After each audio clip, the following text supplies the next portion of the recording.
Olá pessoal do canal, meu nome é João e essa é uma história que sinceramente preferia nunca ter vivido. Há pouco tempo decidi tirar uns dias de folga do trabalho e fazer uma viagem para o interior, para uma cidadezinha isolada que encontrei enquanto pesquisava lugares tranquilos para descansar. O lugar parecia perfeito, longe do caos da cidade, poucas pessoas, clima ameno, mas eu não fazia ideia do que estava prestes a descobrir lá. A viagem começou tranquila, com aquelas paisagens típicas de estrada, montanhas à distância e vastos campos abertos. Cheguei à cidade no final da tarde e ela parecia até pitoresca, com casinhas simples, ruas de paralelepípedos e uma igreja antiga no centro. Os moradores eram estranhamente quietos, mas achei que era apenas o estilo do lugar. Uma cidade pequena e pacata, sabe? Eu me hospedei numa pousada simples, mas confortável. A dona do lugar era uma senhora idosa, muito gentil, mas havia algo nos seus olhos que me incomodava. Um misto de preocupação e medo. Achei que era coisa da minha cabeça e não dei muita importância. À noite, fui dar uma volta para conhecer a cidade. A lua estava cheia, iluminando o cenário silencioso, e o ar estava mais frio do que o normal. As ruas estavam completamente desertas. Algo que me chamou a atenção, mas que eu tentei justificar como o típico comportamento de quem mora no interior. Enquanto caminhava, percebi que a maioria das casas tinha as janelas cobertas com panos grossos, bloqueando completamente qualquer visão do lado de dentro. Isso me deixou inquieto, mas o que mais me chamou a atenção foi o som. De repente comecei a ouvir um canto distante, vindo da direção oposta ao centro da cidade. Um cântico baixo e quase imperceptível, mas constante. Curioso, decidi seguir o som, pensando que talvez fosse algum tipo de celebração local ou algo do tipo. À medida que me aproximava, o canto ficava mais alto, mais nítido. As palavras não faziam sentido. Pareciam uma língua antiga, incompreensível. E foi aí que as coisas começaram a ficar estranhas. Percebi que as casas ao redor estavam cada vez mais degradadas, como se eu estivesse caminhando para um lugar esquecido, abandonado. O ar ficou pesado. E um frio incomum começou a tomar conta do meu corpo. Finalmente cheguei a uma clareira nos arredores da cidade, onde avistei um grupo de pessoas. Eles estavam em círculo, com mantos escuros e velas acesas, iluminando seus rostos apenas o suficiente para que eu visse suas expressões vazias. No centro do círculo havia uma espécie de altar rudimentar, feito de pedras e ossos humanos, para ser mais exato. Meu coração gelou.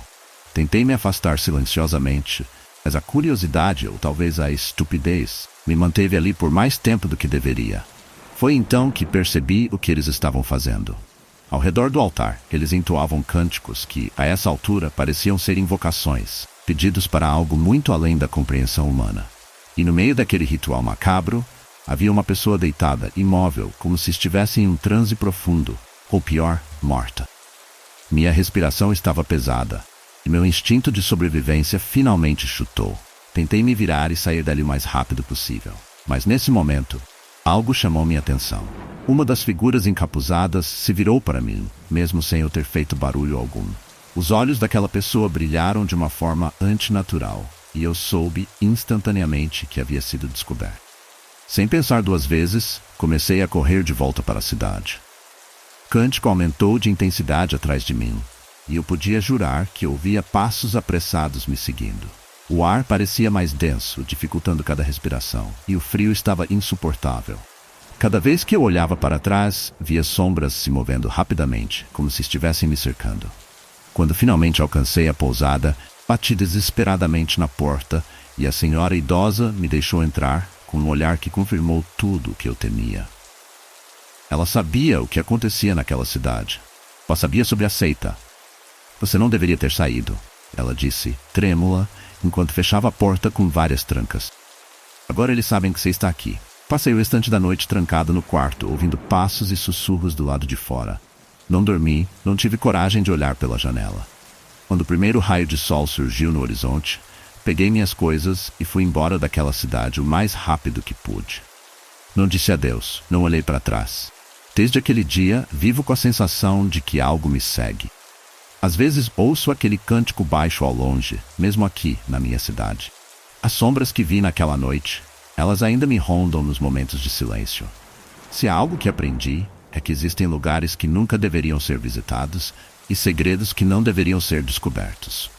A seita continua lá naquela cidade realizando seus rituais, e eu só espero nunca mais cruzar com eles.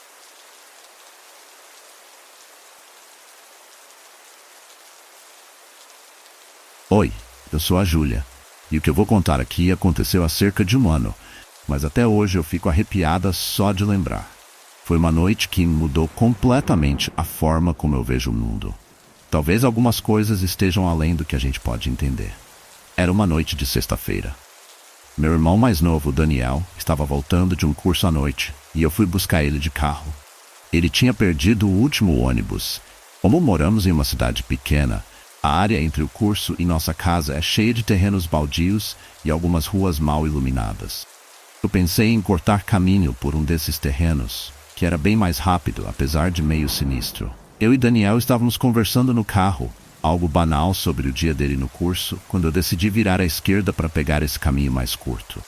O lugar era estranho, uma mistura de terra batida e mato alto, com os galpões antigos e enferrujados ao redor.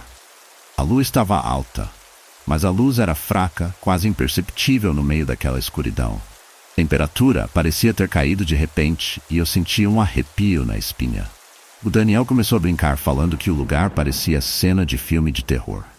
Eu ri, mas o riso foi logo cortado por uma sensação incômoda, como se algo estivesse fora do lugar. O silêncio era absoluto, o único som era o do motor do carro. Mas então, do nada, nós vimos algo estranho. No meio do terreno baldio, um grupo de pessoas estava reunido.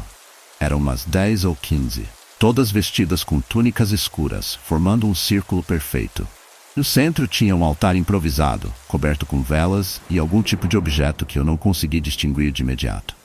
Meu coração acelerou e o Daniel também ficou em silêncio. Aquilo não parecia certo. Eu estava prestes a dar ré e voltar pela estrada principal, quando uma das pessoas do grupo virou o rosto na nossa direção. Não dava para ver os detalhes, mas o olhar fixo atravessou o vidro do carro como uma faca.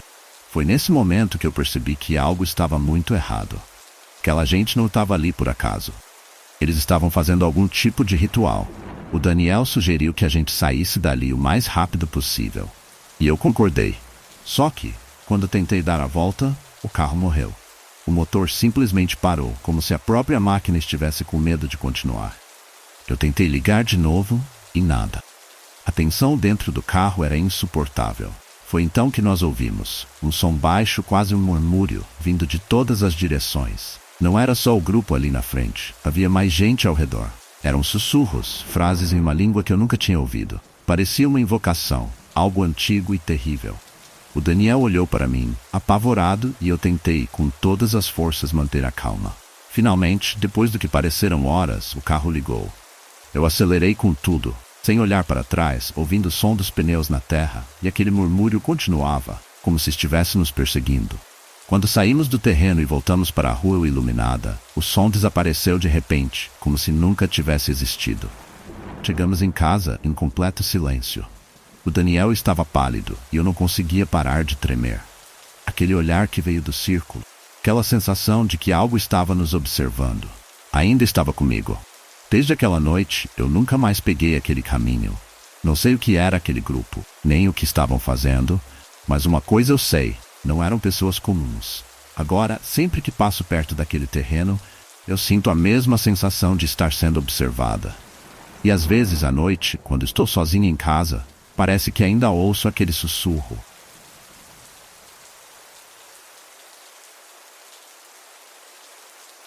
Olá, meu nome é José, e o que vou contar aconteceu há 3 anos, mas até hoje não consigo esquecer.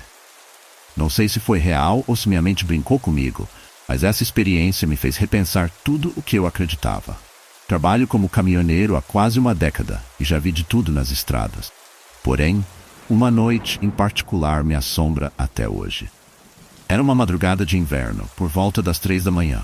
Eu estava voltando de uma entrega longa e decidi cortar caminho por uma estrada rural que não era muito movimentada. O GPS me indicou essa rota e, apesar de ser um pouco deserta, pensei que economizaria algumas horas. Conforme eu avançava, a estrada ficou cada vez mais estreita e cercada por árvores altas, quase como se o lugar estivesse me engolindo.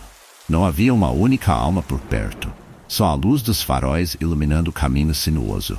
A neblina começou a se formar e a visibilidade ficou limitada. O silêncio era absoluto, exceto pelo ronco do motor e o estalo ocasional do caminhão. Foi então que avistei algo ao longe, um clarão fraco no meio das árvores, à beira da estrada. Meu primeiro pensamento foi que alguém talvez tivesse acampado por ali ou estivesse com problemas. Resolvi diminuir a velocidade para ver melhor. Conforme me aproximei, percebi que havia um grupo de pessoas. Eram umas 20 ou mais, todas vestidas com longas túnicas escuras, reunidas ao redor de uma fogueira. A primeira coisa que me veio à cabeça foi que poderia ser algum tipo de culto. Eu já tinha ouvido falar de grupos assim, mas nunca tinha visto de perto. Tive um mau pressentimento. Algo no ar estava errado, pesado. Mas a curiosidade me venceu e parei o caminhão a alguns metros de distância, desligando o motor. Não queria ser notado. Fiquei ali, observando de longe, quando percebi que todos estavam de costas para mim, em círculo, com as mãos levantadas. No centro, havia uma figura encapuzada e no chão algo que não consegui distinguir de imediato, mas parecia humano. Meu coração disparou. Era uma cerimônia, um ritual. Naquele momento, percebi que não deveria estar ali. Antes que eu pudesse ligar o caminhão e dar meia volta, um som profundo, um cântico em uma língua que eu nunca tinha ouvido, começou a ecoar pela floresta. Não era só o grupo à minha frente que estava cantando. O som parecia vir de todos os lados, como se o próprio ambiente estivesse participando. O medo tomou conta de mim, e tentei ligar o motor de novo, mas ele não respondia. O cântico aumentava, e a sensação de estar sendo observado ficou insuportável. Olhei para o círculo de pessoas e, para meu horror, todos estavam agora virados na minha direção, me encarando. Mesmo no escuro, eu podia sentir os olhos deles em mim. Eu estava paralisado, incapaz de fazer qualquer coisa, quando vi a figura encapuzada no centro se aproximar do que parecia ser um corpo. Ela ergueu uma lâmina brilhante e, naquele instante, eu soube o que estava prestes a acontecer. Não podia ficar ali. Tentei mais uma vez ligar o caminhão e, finalmente, o motor rugiu. Acelerei o máximo que pude, sem me importar com o que estava na estrada. O som dos cânticos ainda ecoava, mesmo enquanto eu me afastava. Parecia que eles estavam dentro da minha cabeça. Não olhei pelo retrovisor e, sinceramente, nem sei se teria coragem. Apenas continuei dirigindo, sem parar, até chegar à cidade mais próxima. Quando finalmente me senti seguro, parei em um posto de gasolina e tentei processar o que tinha acabado de acontecer. Mas mesmo agora, relembrando aquele momento, ainda não tenho certeza do que vi. Foram reais? Ou minha mente, cansada da estrada e da solidão, me pregou uma peça? O que eu sei é que desde aquela noite, nunca mais peguei aquele atalho. E cada vez que passo por estradas desertas, sinto um calafrio correr pela espinha. Ainda me pego pensando naquelas pessoas, naquele cântico e no que estava prestes a acontecer no centro daquele círculo. Se foi real, prefiro nunca descobrir. Mas uma coisa eu aprendi: há lugares que deveriam permanecer esquecidos. E se você os encontrar, é melhor não parar.